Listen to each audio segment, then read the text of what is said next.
Okay. All right, this starts out, I think, very logical. All our, we're going to be finding area between two curves. So if you want to find that enclosed area between those two curves, think about it logically.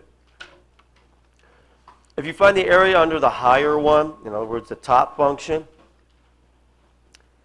right? And then you subtract the area under the lower one, doesn't that leave you with what's in between the two? And so as long as you always set it up with, you know, the top minus the bottom, it should always turn out to be a positive number, right? Because you're taking a bigger number and subtracting a smaller number. Do you agree? So as long as you set it up that way, in other words, to find the area between two curves, one way is to take the top function minus the bottom function and integrate that, right? And that'll give you the area between the curves. Make sense? Now, be very careful. If you're going to do top minus bottom, the functions themselves better be in terms of what? X. Dx from x1 to x2. Is that clear? All right. Now, the second box might not make much sense until I show you an example with a graph, but in some cases, it's actually going to be better and easier to approach it this way. And that is, instead of integrating the top function minus the bottom function, it's going to be better to integrate the right function minus the left function. Now, if you do that, for whatever reason, the functions better be in terms of what? Y. dy, so these better be in terms of y, dy from a y to a y. Is that clear? Again, that'll make more sense later when I get to one of those examples, okay? All right, so here it goes. Example 1. I don't give you the region. You're going to have to look at it. Graph and look at it. So, real quick. What's that? Real quick. Parabola, what? Shifted up to, opening upward, right? Quickly give me some points. Quick, quick, quick. 0, 2. What else? 1, 5. And then 2, what? 14, way up there somewhere. And by symmetry, aren't you going to have points over here?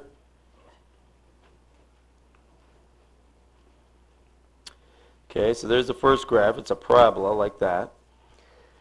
The second graph is a line, so just quickly plot a couple points. 0, 1. 1, got your calc? 1, what? 2. And so on. Okay, now I'll do that one in a different color. So I'll do that one in green.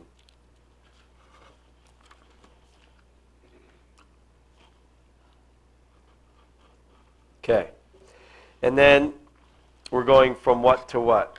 From 0 to what? 2.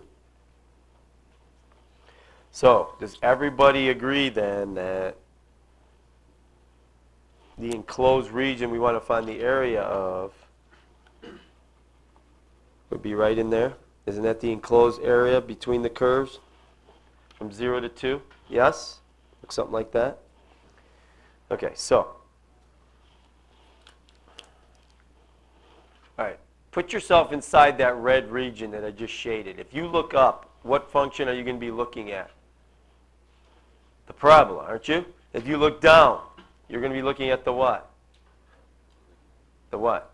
Nick, stay with me. You're going to be looking at, oh, you're looking at your notes? Okay, sorry. If you're looking down, what function are you looking at? The line. Do you agree that no matter where you're at, that will always be the case? That if you're inside the region, you look up, you'll be looking at the parabola. You look down, you'll be looking at the line. Yes? All right, here's another way I want to explain that. Imagine drawing a bunch of vertical rectangles, so to speak. No matter where I draw those vertical rectangles inside the region, the top of those rectangles will always hit the parabola and the bottom of the rectangle will always hit the line. You agree that's another way to look at it? And get used to drawing those rectangles. It's not really necessary today, but it'll be absolutely necessary next time. So I might as well get you used to that. Okay, but anyway, the bottom line is, this is definitely one where we want to integrate the top function, right, minus the bottom function. Agreed with that?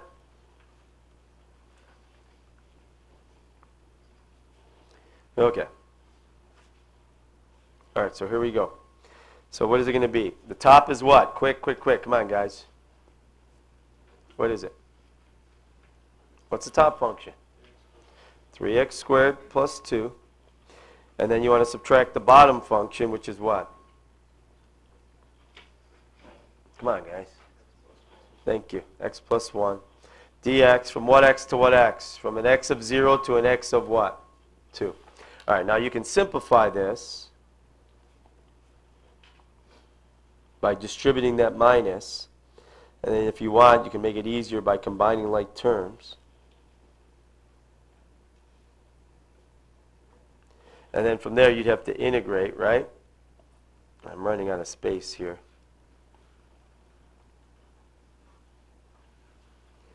And then just plug in the upper limit and subtract what you give, and you plug in the lower limit. I'm out of time, or I'm out of space, I should say. But you could finish that, right? And whatever number you get, that represents the what? You're going to get a number in a minute when you finish it. But what does that represent? The area what? Between the curves, as described in the problem. Everybody agree? All right, so just a couple more steps and you can get the answer. I ran out of space there. All right, let's move to the next example. So again, everybody understand you plug in the 2 and subtract what you give, and you plug in the 0 just like you've been doing all year, right? Okay. All right, now look at example 2. What's this g of x business here? That's just what? Y. And what's this h of x? That's just y, isn't it? And by the way, is it okay if I write it as negative x squared plus 2? Is that okay with you guys? Write it as negative x squared plus 2? All right, and that just helps me graph it a little bit easier. Okay, so the first one is a line. Clearly it goes through what? 0, 0, 1, 1, and so on, right? Okay.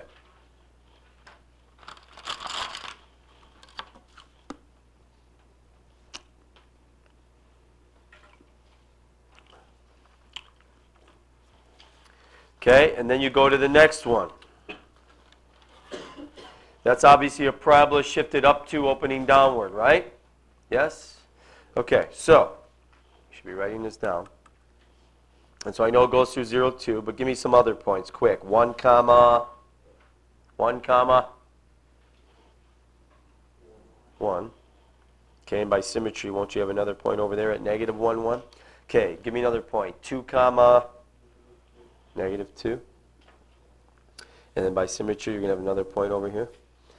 All right, so there's the second function graph. It's obviously a parabola. Okay, and we want to find the area of the enclosed region. Okay, I'm not talking about the area between the curve and the x-axis anymore. Right now, I'm just talking about the enclosed area between the two curves. So clearly we're talking about that area right there. Yes? All right. Now again, if you're inside the region, no matter where you're at, and you look up, what function are you going to see? The parabola. When you look down, what function are you going to see? The line. In other words, if you were to draw any vertical rectangle anywhere inside the region, the top of those rectangles will always hit the parabola, and the bottom of those rectangles will always hit the line. Agreed? Okay. All right. So clearly there's going to be another top minus bottom situation, right, to find the area between the curves?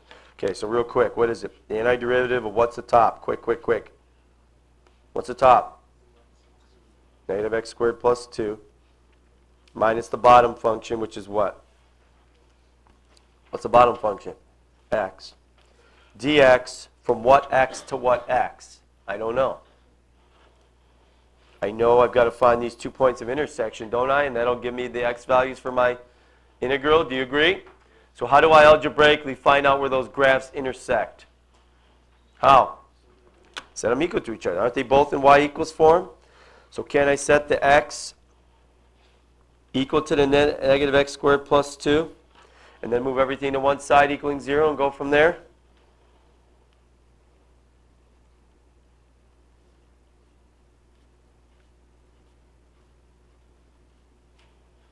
Okay, and then, so if I factor, I get what? 1 and what? Negative 2. All right, so what that means is this is clearly the point 2 comma something. And this is clearly the point 1 comma something. Do I really need the y values for this problem? Do I need the y values or no? I mean, I could find them if I needed to, right? But I don't need them. Do you agree I don't need them? Okay. All right, and so those are my limits, right? By the way, this is -2, right? Not 2. There we go. Sorry, -2. All right, so everybody agree you're going to go from an x value of -2 to 1? And then from there, you're going to simplify and integrate.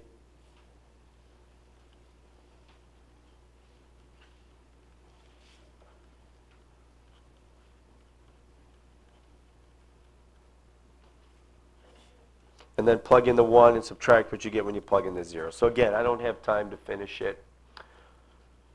But I did 80% of the steps with you. Okay? Got it?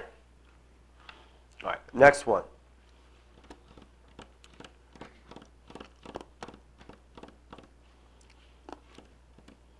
All right, looking at the graph,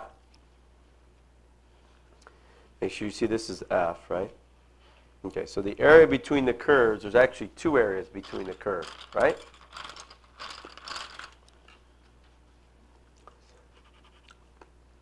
You got this area in here between F and G. That's one enclosed area. Then you got this enclosed area, yes? Now wait, let me back up a minute.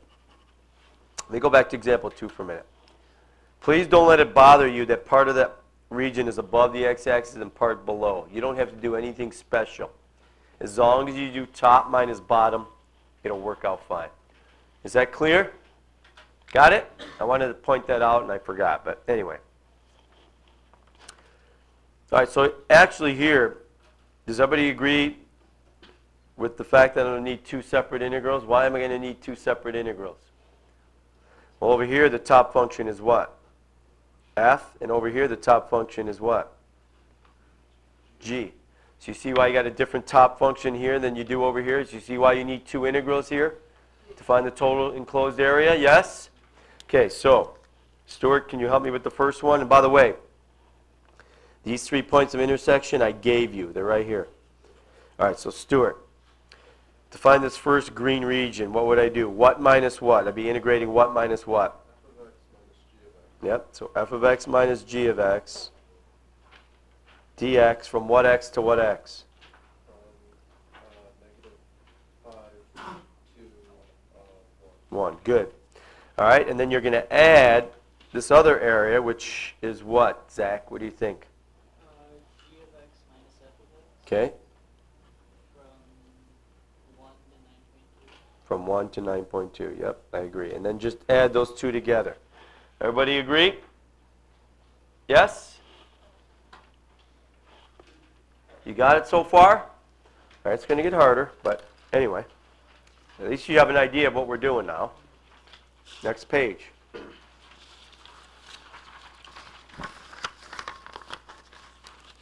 Okay, so you got the sine and cosine graph. So here we go.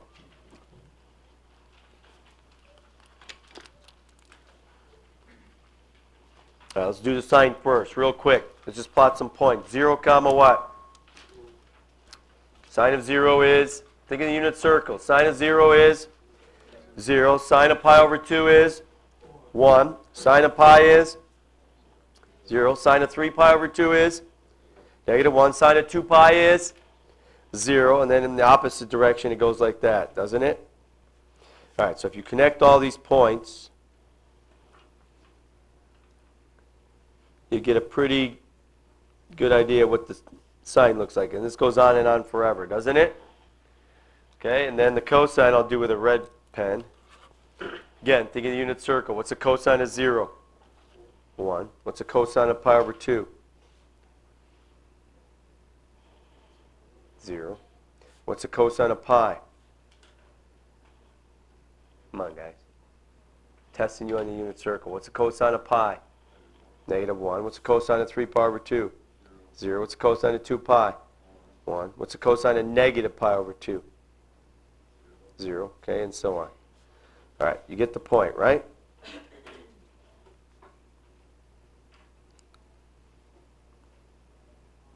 Whoops. All right, so this goes on and on forever. Do you see all those enclosed regions, guys? They might not look like it on my rough sketch, but technically shouldn't those all be the same size and shape? Yes? Obviously, that would go on forever and ever. There'd be an infinite number of those enclosed regions, right, every time they intersect. And I just want to find the area of one of them. I think the easiest one to find would be right here, because that would be like kind of like the first quadrant on the unit circle, right? Or the, right? Okay, or the first and second quadrant maybe, whatever. But I think that would be the easiest one to find. So I just want to find the area of one of those regions between the curves. All right, so looking at the one I shaded, what's the top function? Sine. Minus the bottom function, which is obviously cosine, dx. And now, what x to what x? Well, I got to go from that x to that x, don't I? Don't I need to find where they cross again? So where does, so since those are y, don't I just set sine equal to cosine? When does sine equal cosine on the unit circle? Many, many times, right? Infinitely many times? What's this one right here in the first quadrant? Pi over 4. When's the next time sine and cosine are exactly the same? Not in the second quadrant, because in the second quadrant, isn't one of them positive and one of them negative? So then you got to go to the third quadrant with a reference angle of pi over 4 again. So what angle is that? 5 pi over 4. Okay? And so just got to integrate, put in the 5 pi over 4, subtract what you give me, put in the pi over 4, and you'll get the area between the curves. Is that clear with me? Andrew, okay? Okay. Swimming making you tired? Yeah. Okay. All right. Well, I don't want a fish to swim away with your cooperation points, so stay awake. All right. So, where am I here? Yeah, example 5. Okay, another one where we're just going to set it up. All right, now this is where it's going to start to get tricky. So if you're half asleep on me, wake up right now, okay? It's going to start to get real tricky. These next 3 examples are not easy, okay? So here it goes. Ready? No distractions, right? You got no phones out or anything, right? Okay. Notice what I did to you. I gave you the functions in terms of y, not x. And there's a couple reasons why I did it, but bottom line is you're going to have to handle it that way. So here's what I want you to do. When you switch x and y, so to speak, it switches everything. Like, for example, first of all, is it okay if I write this first one as negative y squared plus 3? Is that okay with you, that that's the same thing? All right, now if the x and y were switched, what would you be looking at? Describe what you'd be looking at if the x and y were switched. You'd be well, I'm saying though, what would you be looking at if the y was there and the x is there? You'd be looking at a parabola shifted what? Up 3 and opening down. Okay, so what happens when x and y switch is everything just gets moved. All right, the x and y get switched. So instead of a parabola that gets shifted up 3 opening down, you're looking at a sideways parabola that gets shifted right 3 opening left. You understand that? So now that you have a good idea what it looks like, let's just plot some points there. And then we should be able to graph that parabola, that sideways parabola. Okay, so it's easier to plug in y's and get x's, isn't it? So if I plug in a 0 for y quickly, what do I get for x? Quick. 3. Okay, what about if I plug in a 1 for y? What do I get for x? Quick. Quick. 2. And so you get 2 comma 1. And by symmetry, aren't you going to have another point down there? All right, one more. Okay, what about if you put in a 2 for y? What do I get for x? Quick. Quick, quick, quick. Negative 1. So I got the point negative 1 comma 2. And by symmetry, aren't you going to have another point down here? All right, so I think you can see your sideways parabola now. Okay? So again, just like I said a minute ago, you should be looking at a sideways parabola shifted right 3, opening left. And sure enough, plotting points confirm that. Agreed? Okay, now, what's the other graph? It's a what? This is a what? Is that a line? So again, I can just quickly plot some points. Real quick. When y is 0, what do I get for x? Quick. 1. When y is 1, what do I get for x? Quick. Quick. 2. And so I got the point 1, 0, and 2, comma 1.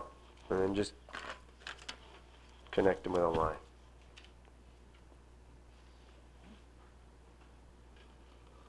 Okay, so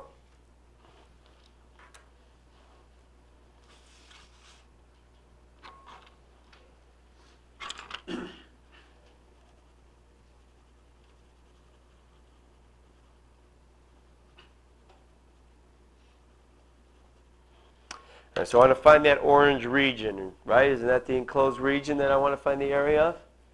All right, now watch, guys. Watch. If I did what I did in the first 3 examples, in other words, if I put myself inside that region and I look up, over in here, I'm going to see a red line, and then below I'm going to see the green parabola. However, if I'm over here, and I look up, I'm going to see the green parabola, and then I look down, I'm going to see the green parabola again, aren't I? So if you're going to do top minus bottom, you're actually going to need 2 integrals again, aren't you? Yes? All right, you could do that. It's a lot more work to do it that way, but you could. What I want you to see here is that it's easier if you work right to left, because again, if I draw any horizontal rectangle in there, in other words, if I look side to side instead of up and down, do you agree that the right side will always be the green parabola and the left side will always be the red line? So if I look right minus left instead of top minus bottom, I only need 1 integral. Does that make sense? Okay, so that's what I'm going to do. I'm going to integrate the right function minus the left function. Okay, and so remember, when you do right minus left, these functions that I put here better be in terms of y, dy, from a y to a y. Is that clear? So, what is the right function in terms of y? Quick, what is it? What is it? What is it? 3 minus y squared. And then minus, what's the left function in terms of y? Y plus 1. And then I got to go dy, and now my limits better be y values. And so does everybody agree you're going to start down here at whatever y value that is, and you're going to stop up here at whatever y value that is? How do I find those y values algebraically? How? Yeah, since they're both in x equals form, wouldn't I just set 3 minus y squared equal to y plus 1 and solve for y? Okay, which side would be easier to move them to when I factor? Quick. The right or left? The right. So I move everything to the right side, I get this. And then I factor.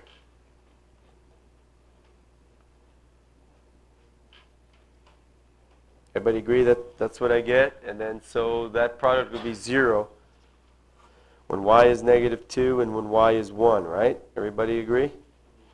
And so this point must be the something comma negative 2, and this point up here must be the something comma 1.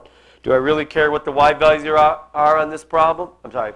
Do I really care what the x values are, I should say? No. I only care about the y values on this one, right? Because you're going in terms of y, dy from a y to a y, right? And so what is it? Negative 2 to what? To 1. All right, so from there, I'll go a couple more steps here.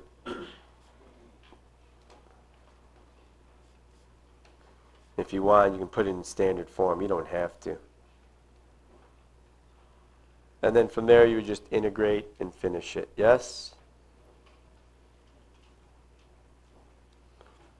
And then plug in the upper limit of 1 and subtract what you get when you plug in the lower limit of 2. And whatever you get, whatever number you get, that will be that red area in square units.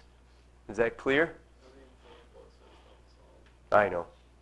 But I figure I better do a couple because on the test I'm going to make you solve. So, okay? Good? All right. 2 more. And these are the hard ones. These are going to take me a while because I'm going to go really slow and make sure you get it. I've seen this type of problem quite often on the AP exam. So when I give you the packets in about a couple weeks, you're going to see a problem like this from several different years. And then you're going to see a lot of applications like example 7 as well. Again, they change things up on you. Obviously, it's not going to be the same exact type of example, but it's the same concept. So let's look at example 6 first. Please, everybody come get a calculator. You're going to want to do this with me. Trust me. You might not think so, but you're going to want to do it. I'm going to show you lots of tricks. Get a calculator. It'll keep you awake anyway.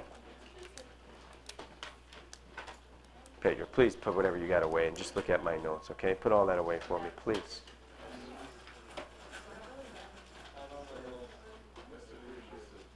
Yeah, just put it away for me. Thanks. All right. All right, so does everybody see what's going on here? That this, which I'll make green, is that. And this other graph right here is tangent, which I'll highlight with red. Okay, so here we go.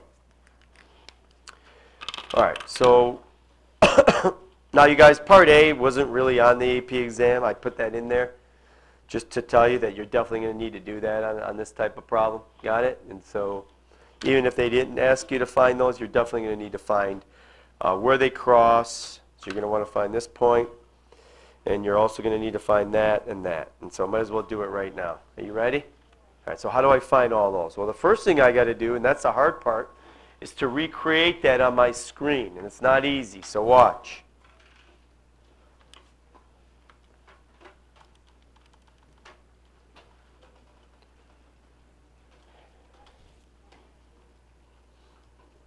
I'm going to put this in Y1.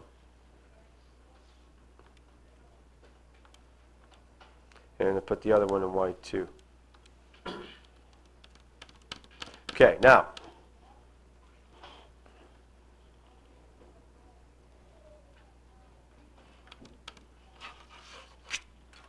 All right, so that'll be Y1, and this will be Y2. Okay. Now, I'm going to start, because one of them has a trig function, I'm going to start by hitting zoom Z trig. By the way, make sure you're in radian mode. Everybody stop what you're doing, look at the mode. I'm in radian mode, I'm good. Okay. So I'm going to start by hitting zoom Z trig, and I'll probably need to change the window. All right, now this looks nothing like my screen, does it? No. However, I think if you look at it closely, what you're seeing here is kind of a close-up on this little area right here. Do you agree? All right. So instead of trying to guess the window, here's what I want you to do. I want you to try the Z box feature. So everybody hit zoom Z box. Number 1. And it's going to go back to the screen. It's going to look like nothing happened, but trust me, something happened. And so what you're going to do is start moving the cursor. And what I'm going to do is I'm going to move the cursor up to a spot where I want my new screen to begin. So if I want the upper left corner of my screen to be there, I'm just going to hit enter there, and it's going to lock that in as one of the corners of my box. And then if you start moving down and to the right using your arrow buttons, you're going to see a box being formed, right? And then you can make the box whatever you want it to look like. That looks pretty good, doesn't it? Okay, so what happens now, when you hit enter, that's going to become your new screen. And so after you make your box, just hit enter. And that's going to become my new screen. And by the way, notice how I made one of them darker. I made Y2 darker so I can tell them apart. Is that clear? Now,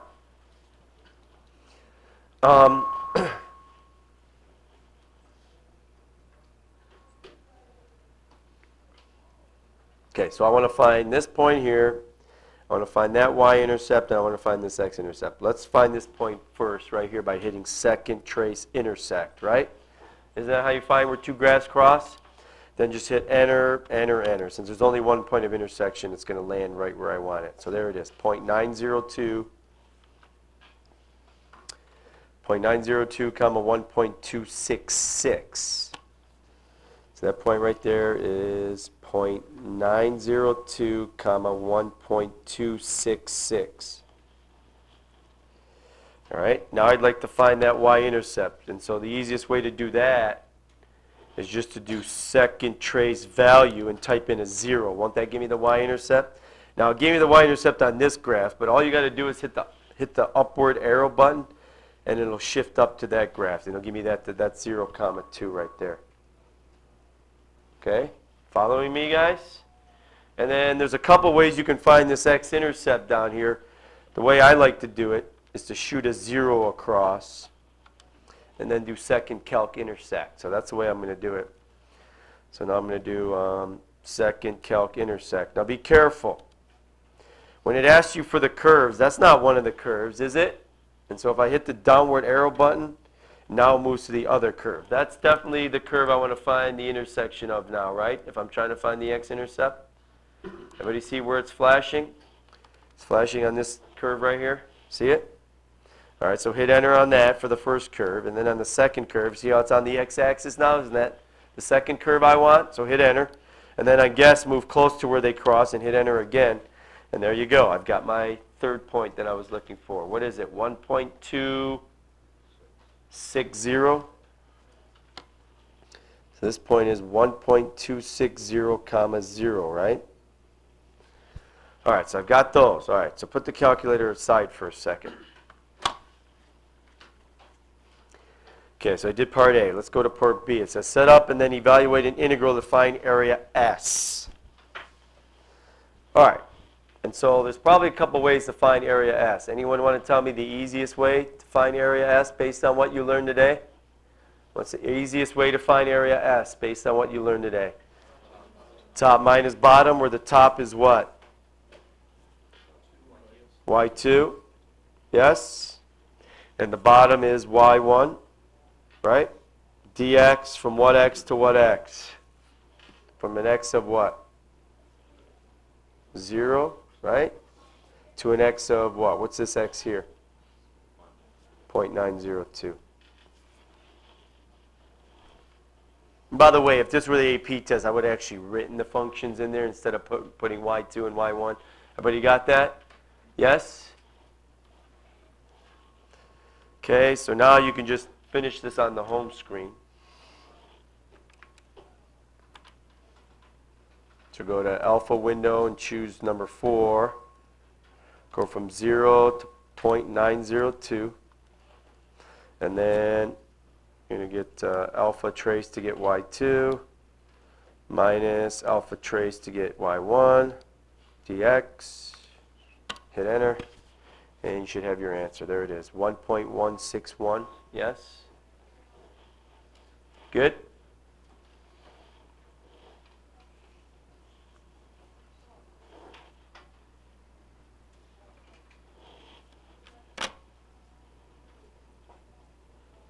Units squared, yes? Remember, it's an area, so please label it as units squared, whatever they may be. Okay. Okay, now the hard part, part C.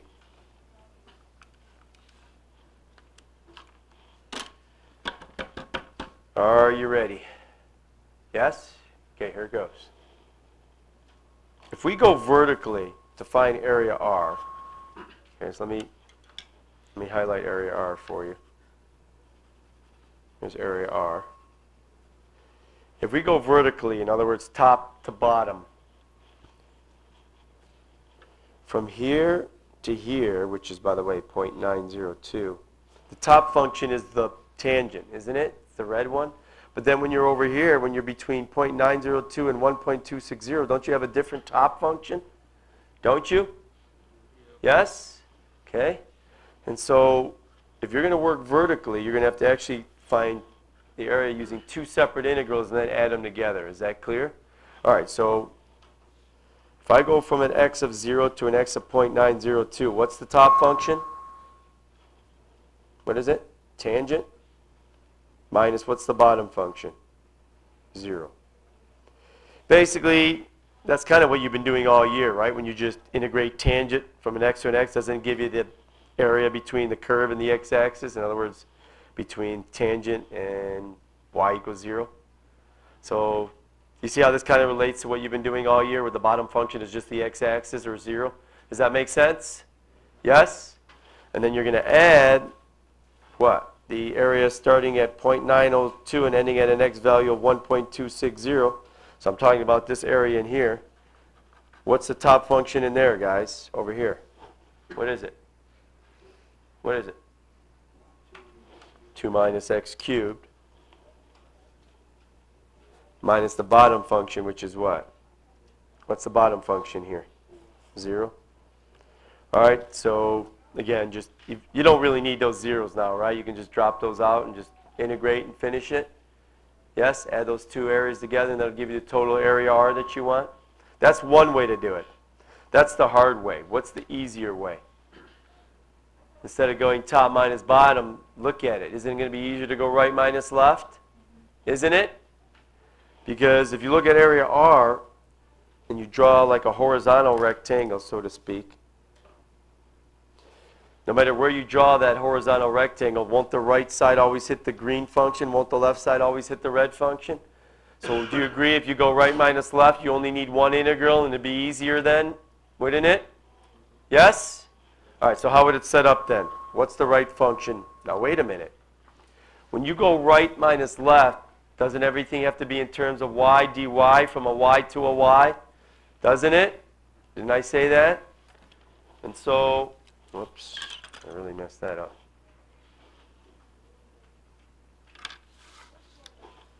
I guess it didn't move. Okay. So, all right then, be careful. So what I'm going to do is this. Watch. Algebraically, how do I solve this one for x to get it in terms of y? What do I do? Help me. Help me solve that for x. What do I do? Add what? X cubed to both sides, and at the same time subtract y, and then what? Take the what? Cube root of both sides? So everybody agree that the right function in terms of y would be this. Yes? And then I got to do the same thing here. How do I solve that one for x? What do I do to both sides of my equation to solve that for x? What do? I take the what? Take the inverse tangent. Don't I have to take the inverse tangent of both sides? Yes? And you get what? X equals inverse tangent of what? Y. So everybody agree I'm going to use that, and that is my right and left functions. Yes?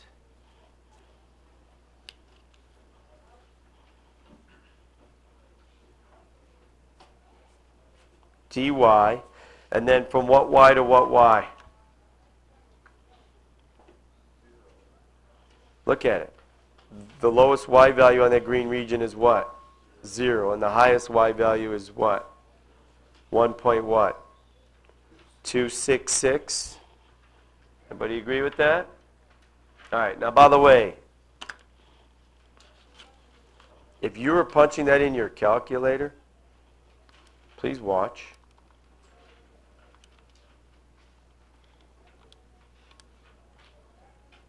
How are you going to put the y in there? By the way, where is cube root? It's under...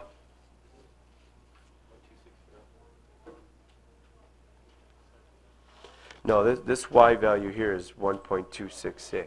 Got it? All right, where's cube root? Under math? Yes? All right, how are you gonna punch that in? Well, you guys, does the calculator know any difference between x and y at this point? No. So don't worry about the fact that these are y's. You can just use x's on your calculator. Not a big deal, right? And then minus second tangent. Yes? dx. Whoops, let me go back. Be careful. I need a parenthesis there. Okay, everybody see how I entered that? I'll back up so you can see it. Okay, and then just hit enter. Okay, so make sure you can enter that. Don't be fooled by the y. Once you punch in your calculator, it doesn't know any difference, right? Good? Yeah?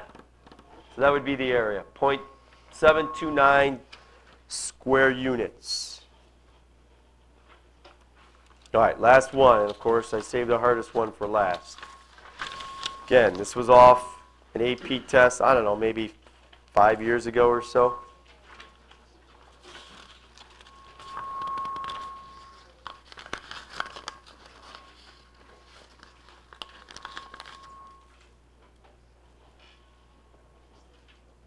Okay, ready? Please don't skip by that first sentence. You're going to need to use that at some point. The fact that at the beginning, in other words, at time equals 0, the tank already has 5 gallons of water. Is that clear? 5,000 gallons of water, I should say. Okay. So, then what happens? During the next 18 hours, something happens. What happens? Water's pumped what? Into the tank at this rate. And notice, it's gallons per hour, so it's a rate. And so, that's what I'll call the in rate. That's the rate at which water's going in. Is that clear? And then water is what? Removed at what rate? At that. And so I'll call that the out rate. In other words, the rate at which water is going out of the tank. Are you with me? Yes? All right.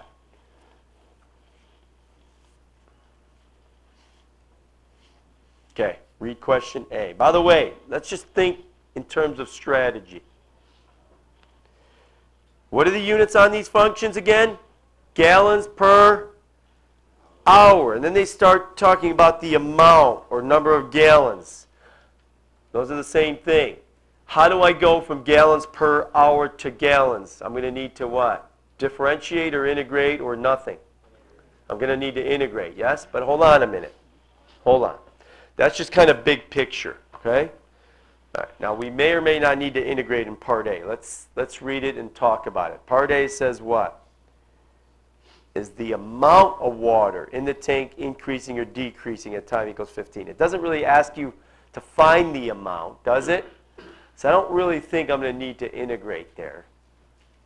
I could. I mean, that's probably, that might work, it might not work. But I think there's a real easy way to answer question A. What's a real easy way to figure out the answer to Part A, whether the amount is increasing or decreasing? In other words, is the amount of water in the tank going up at that moment in time or going down at that moment in time? What's a quick way to answer that question without graphing, without integrating? Yes? Yeah, just substitute the numbers in and see which function's bigger. Exactly. So that's what I'm going to do. I'm going to find W15, and that's going to be my in rate, right? And I'm also going to find R of 15, and that's going to be my out rate. Yes? At that moment in time, everybody agree? All right, so again, you can do that on the home screen. But, by the way, I think I'm going to need to graph it at some point anyway. And so I'm just going to, not really going to graph yet, but I am going to store them in Y1 and Y2 so I can use them on the home screen. So, anyway. All right, so here we go. So in Y1, just remember I'm typing in the in rate. And please do this because it's tricky. You're going to have to be careful with the parentheses and all that. So please do this with me. 95 and then second square root of x. And notice I have to arrow outside. If I just keep typing, everything else would incorrectly end up inside the radical, which I don't want.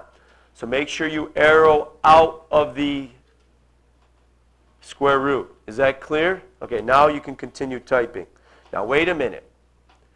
Don't put sine here. Put a parenthesis, and I'll explain why in a minute. I'll explain why you need that in a minute. Now type the sine in. And then put in a fraction for the t over 6. Obviously, it's going to be x over 6. Then put another parenthesis here, and then another parenthesis here to close out the sign. And notice, I'm putting the squared outside because, you guys, when they put it there, what does that mean when they put the power between the trig function and the angle? What does that mean? That means the what? The whole trig function is being squared. So that's why the only correct way to type it in the calculator is to wrap the whole sign in parentheses and then put it outside. That's the correct way to put it. With me, Henry? Yes? You sure? You typing this in? That'll keep you awake. Why don't you try it? You got it? All right, then I'm going to do the same thing in y2. I'm going to type the out rate in here.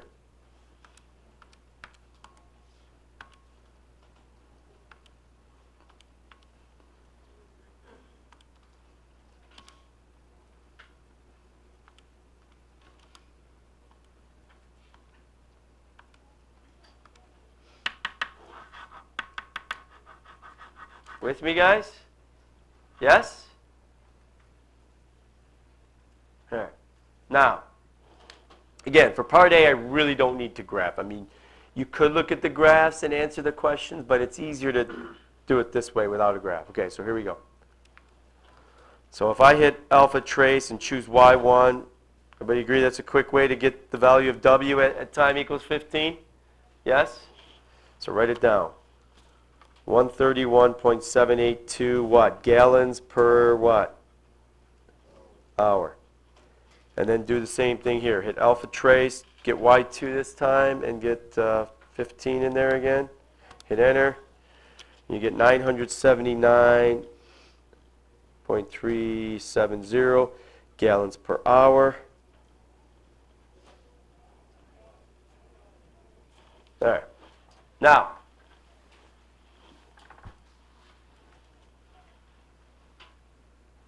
all right, so what do you think? What's the answer? Is the amount of water increasing or decreasing, and why? It's what? Decreasing. So the amount is decreasing since what? Yeah. In other words, since R of 15 is greater than W of 15, doesn't that mean it's going out at a faster rate than it's going in? Right? Which means the total amount of water is decreasing at that moment in time, right? Isn't that what the rates tell you? Okay, by the way, you have to put these numbers down. Because without those numbers, you got a 50-50 chance of guessing correctly on this, don't you? So I'm not going to give you credit without those numbers. Is that clear? And by the way, each free response question is worth 9 points on the AP exam. And so like if this whole thing is worth 9 points, each part might be anywhere from maybe 2 to 4 points or so. Does that make sense? Okay?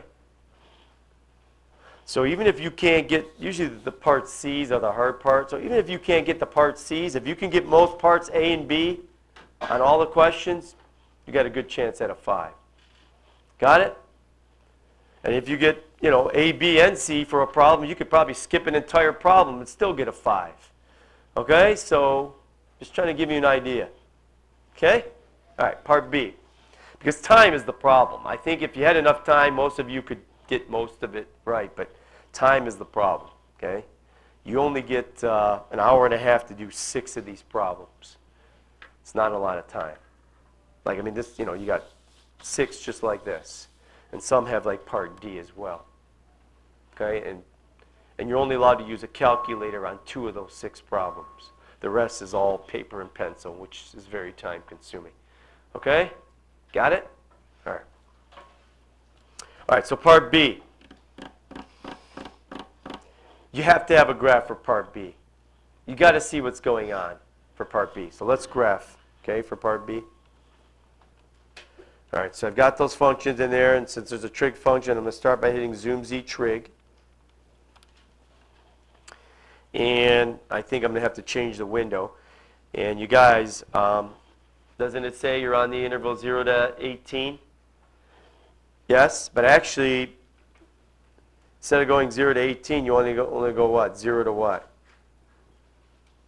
0 to what? 9? Oops. Now, think about it. If you got gallons per hour for the y units, right? And you got hours here. When you got a curve, the area under the curve, which you can kind of think of as length times width, won't the area under the curve end up being gallons per hour times hour, making hours cancel, giving you gallons? So the area under the curve will be gallons, yes, when you integrate or whatever. Does that make sense? And so that just kind of gives you an idea what to use for units. So what's the only way this area is going to end up in the thousands like that? As if what? Maybe the y is in the what? Hundreds? Yes? Agreed? So that just kind of gives me an idea that the y should be in the hundreds. So I don't know, let's try a couple hundred. So that, if that's not enough, we can always change it later. Okay? All right, so here we go. Hit graph now. By the way, again, notice I made one of them light and I made the other function dark so you can tell them apart. That's very important on a problem like this. Otherwise, they're going to get all mixed together. All right, I probably need more y max, don't I, to see what's going on? Yes? Let's try 1,000.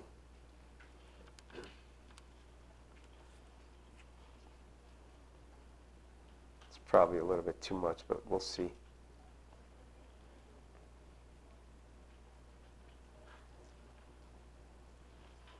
Yeah. That's okay. All right. You can see what's going on. All right, everybody agree? I'm looking at the interval 0 to 9. All right, now be careful. The dark one was the what? The top one was the what? The top one is the y2. That's the out rate. So everybody agree the dark one is the out rate and the light one is the in rate? Okay, now, if I were to do what I did all hour, which is find this area between the curves by integrating that top function minus the bottom function, when I get over here, aren't I going to have to switch those? Because over here, the top function is the y2, or the y1, and the bottom function is the y2. So everybody agree that in here, I've got a different top function than I do over here for this little region? Yes? Okay, so here we go. So how is this going to set up? Again, do not forget that you started out with how many gallons? 5,000.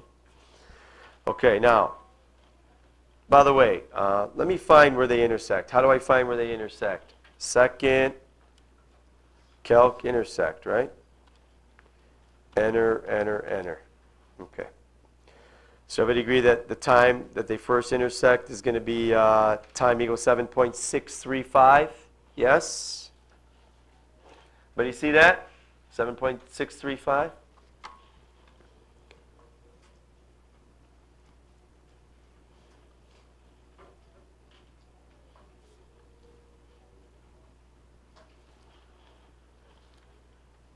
All right, now wait a minute. Should I be adding or should I be subtracting? Well, isn't that the out rate? If the out rate's bigger than the in rate, then isn't that area between the curves going to represent how many more gallons are going in and out than are going out on that time interval? So I should be what? Let me say that again.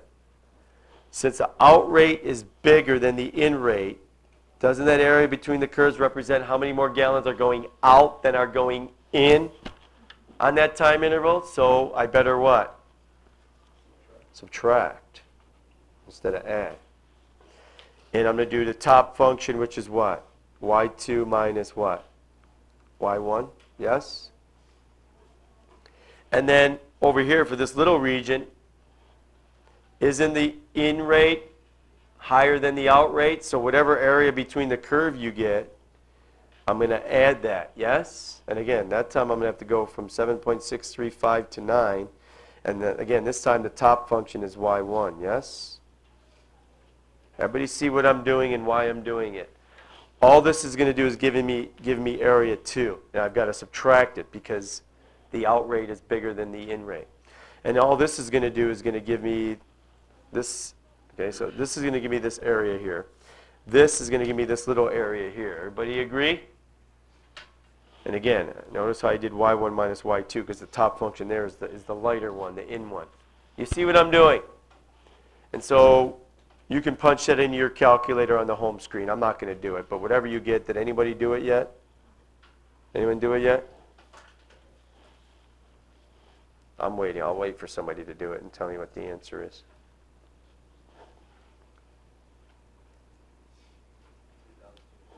2,000 what? 3,256 point something, but it says to round to the nearest gallon. So I'll just stop there, gallons. Otherwise, you use 3 decimal places if it doesn't tell you to round. Is that clear? So 3,256 gallons. Is that a reasonable answer? Is it? Yeah, because you started out with 5,000 and then you're subtracting more than you're adding, so you better end up with something smaller than 5,000 or you messed up, right? Yes. But I didn't want to explain it that way because they might not get it. So I didn't want to, everybody, there's another way to do it, but I'd rather not, that'll just confuse you. I'd rather you just do it this way. This way is more logical. I don't want to explain the other way to do it. There's a little shorter way to do it. I'm not even going to get into it because it's not worth it. It's not worth it. Okay, but you're right. There is another way. Okay. This way I think it's very, very clear what's happening. Yes? Okay, one more and we're done. All right. By the way, even if it didn't say absolute, if it just said minimum, it's talking about absolute minimum. Is that clear? All right, so just know that. If it says, where's the amount of water at its minimum, or where's the amount of water the least, whatever. It's all asking the same thing. Okay, so now this time we're going all the way to 18, aren't we? So aren't I going to have to change my window? Go instead of 0 to 9, you're going to go 0 to 18. Are you following me, guys? Please make sure you're on the right interval. Okay. Ready? You writing it down?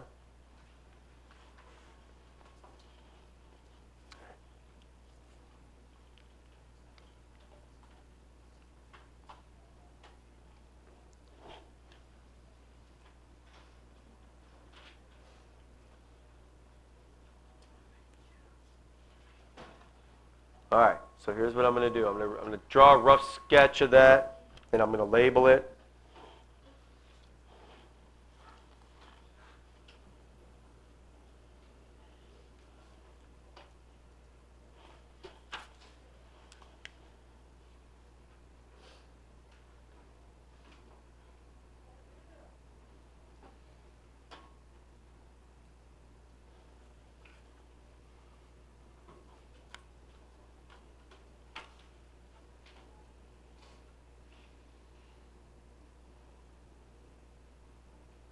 Okay, ready? Didn't I find earlier that this x value is what? What did I find? It was 7 point what? 635, and I'd like to find that x value too. Does that make sense? Okay, so to find that, I'm going to do second calc intersect again.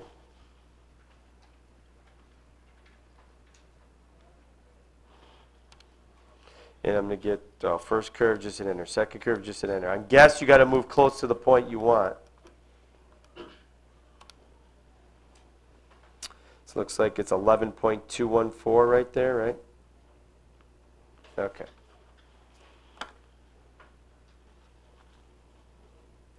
Gallons per hour. Hour.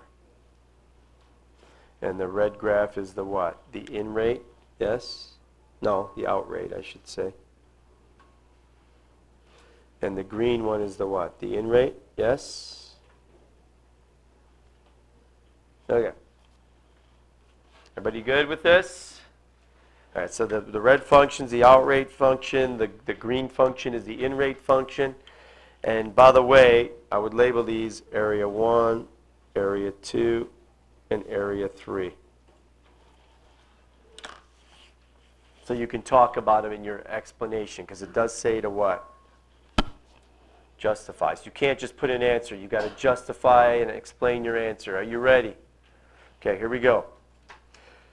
I'm trying to find the absolute minimum, okay? Not maximum, minimum. So again, the bottom line is, does it really matter how many gallons I start with in this question? No. We got to worry about the ups and downs. That's all that matter now, right? Okay, so what's happening on that first time interval from 0 to time equals 7.635? There's what? More going what? Out than what? In. So what's smaller? What's smaller? The amount at the beginning or the amount at time equals 7.635? Time equals 7.635. So say the amount decreases by area 1.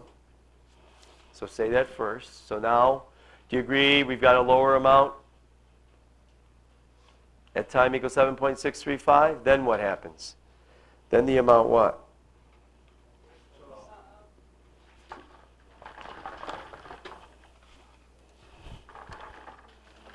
Then what happens? The amount what? Increases by what? Area 2. Okay, then what happens? And then what? The amount what? Decreases by what? Area 3. Everybody understand why it decreases by area 3? Because the outrate's bigger again on that third interval? Okay, now wait. Okay, so let me ask you.